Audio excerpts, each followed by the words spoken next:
The death of Pope Francis has ushered in a period of mourning at the Vatican and triggered the start of a centuries-old tradition, the selection of a new pope.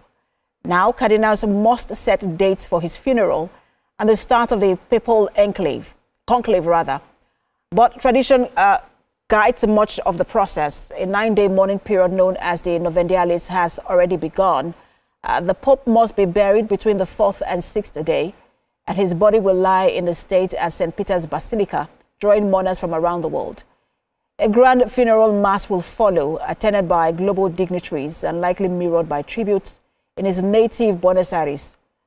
Only cardinals under the age of 80 are eligible to vote for a new pope. They must travel to the Vatican, where they will write the name of their chosen candidate.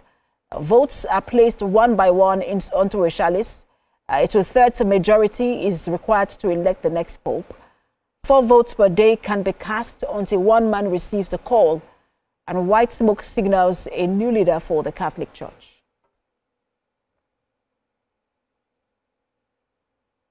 The Secretary General of the United Nations, Antonio Guterres, says Pope Francis was a messenger of hope, humility, and humanity.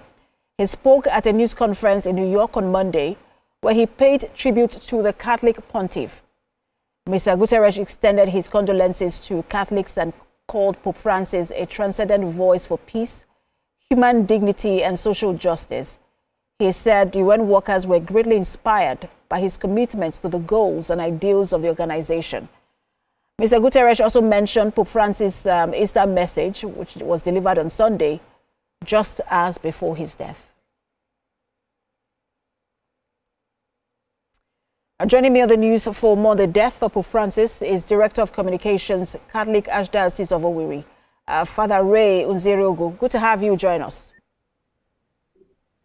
Thank you very much. Good evening. Good evening. Condolences to not just Catholics in Nigeria and around the world, but also Christians around the world. But I just wanted to confirm from you, I mean, how are Catholics reacting to the death of the Pope, and what's the mood generally in the Catholic Church in Nigeria, which is one of the largest in the world? Yeah, mixed reactions. In the first place, we miss a father, the Holy Father. It's like the family losing his father. So that sense of loss is quite very deep. And then we're happy for having such a man who served the church. So it's quite a celebration of such a personality, such a remarkable personality, and this sense of loss that has since morning enveloped the whole church. Is the sense of loss just because he was the Pope of the Catholic Church, or because he really had a direct impact on the church in Nigeria? What was the relationship between the church in Nigeria and this current Pope, who never visited the country, by the way? Yeah, he never visited the country anyway, but he was in some form present here through his teachings, his encouragement. Of course, he is in touch with all the bishops conference, the Catholic Bishops Conference of Nigeria, the president, the bishops. So he's in touch with every Catholic through the bishops and the dioceses. So more or less, his presence was well felt here in Nigeria.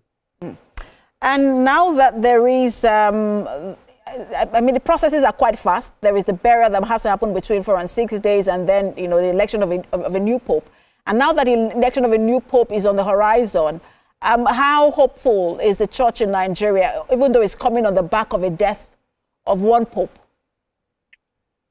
Yes, every eligible cardinal is hopeful until the ballots are, it's counted and we get the results. So all cardinals below the age of 80 will be gathered in Rome after the funeral, and we'll have a conclave. And in that conclave, by voting, they will decide who will be the next pope. So you and I, nobody knows. Only the Holy Spirit, only God knows who the next pope would be.